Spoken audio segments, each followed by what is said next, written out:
Bom dia, eu sou o Rabino Shimon Brandt e vim falar hoje sobre as 3 semanas de introspecção. A partir de 17 de Tammuz, nós entramos num período de luto que vai culminar com o Tisha B'Av, o 9 de Av, que é a data onde relembramos a destruição, entre outras fatalidades do povo de Israel, a destruição dos 2 templos sagrados, em épocas diferentes, mas exatamente na mesma data. Quando Deus se irou com o povo de Israel, ele jogou a sua ira no templo, simbolizando o aspecto físico e material da estrutura do edifício, que era composta de pedras, madeiras, etc., e o povo foi poupado.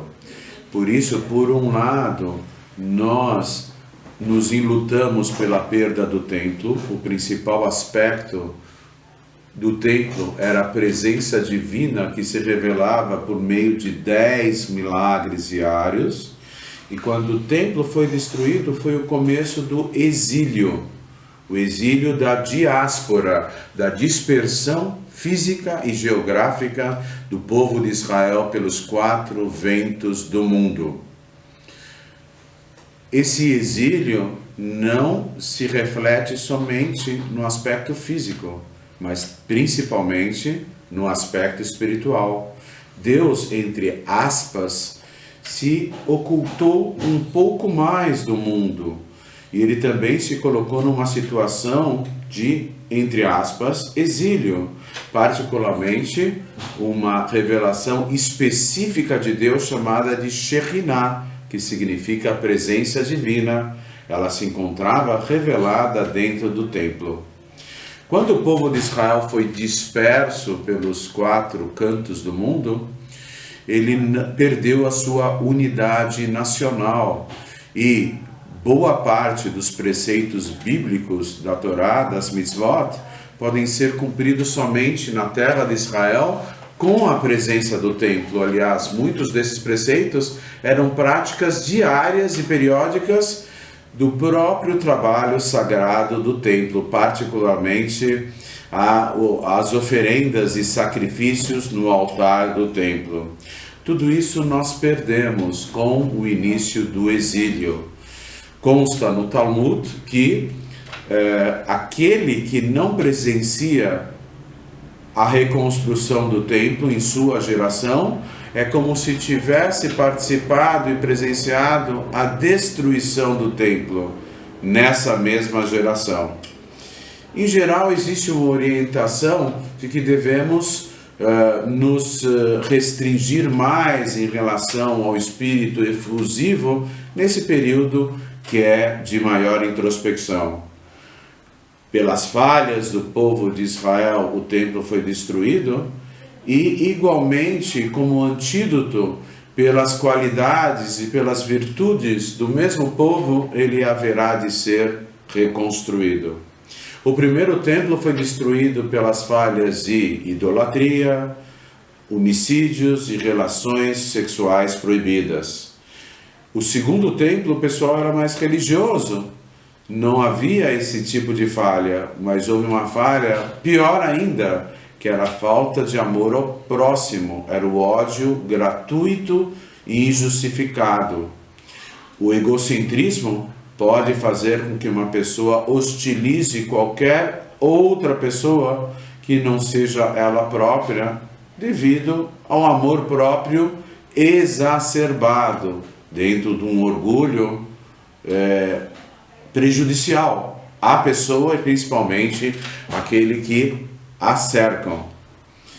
Então, o antídoto, explica o Rebbe, parafraseando os sábios, que o antídoto para o ódio gratuito e injustificado é o amor gratuito e injustificado. Está escrito na Torá: ame a teu próximo como a ti mesmo.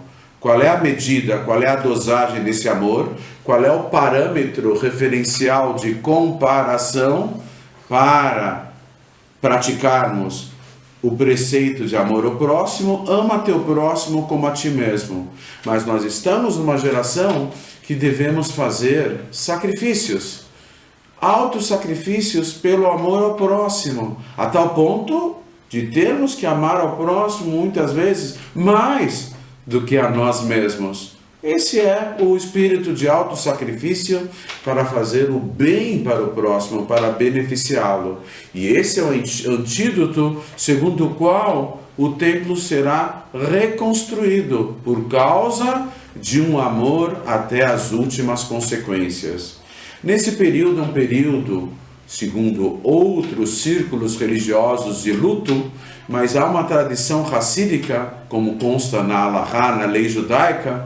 Quando se trata do mês de Adar, que é o mês de intensa alegria, que culmina com a festa de Purim, está escrito na lei judaica: quando adentramos o mês de Purim, acrescentamos em alegria. Nesse mês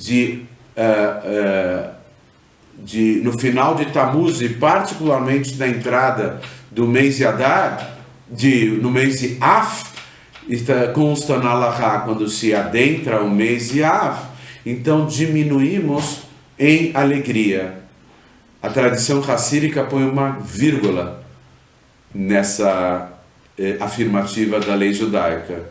Quando entramos nesse período de introspecção, particularmente o mês de Av, diminuímos, vírgula, em alegria, em um estado genuíno, original e completo de alegria. Não podemos diminuir a alegria, nós podemos diminuir outros aspectos que nos causam restrições para que possamos refletir mais sobre o passado, mudarmos as nossas atitudes no presente, de forma que possamos garantir num futuro eminente, num futuro próximo, a qualquer momento, a tão almejada Geulah, redenção. Diminuímos, vírgula, em alegria, em um estado constante, contínuo de alegria, e aumentamos o bem, aumentamos os aspectos positivos das mitzvot, dos preceitos envolvendo o amor ao próximo e o benefício do próximo.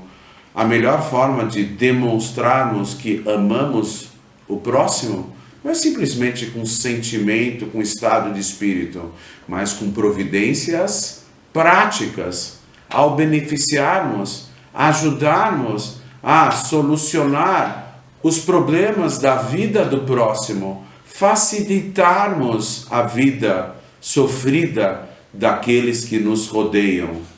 Dessa forma, então, nós vamos estar propiciando um nível espiritual tal que haverá de desencadear a tão almejada redenção, particularmente pela profecia emitida e divulgada pelo líder máximo da nossa geração, Rebbe de Lubavitch, que procurou nos conscientizar de que nós somos a última geração do exílio e a primeira geração da redenção.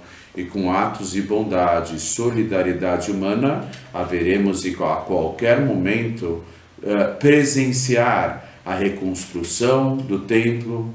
No caso, o terceiro templo, esse será indestrutível, e quando Deus haverá de se revelar no mundo, subsequentemente a revelação do Mashiach, e aí então poderemos servir a um Deus revelado de todo o coração, a qualquer momento e a qualquer momento, mesmo se Deus quiser.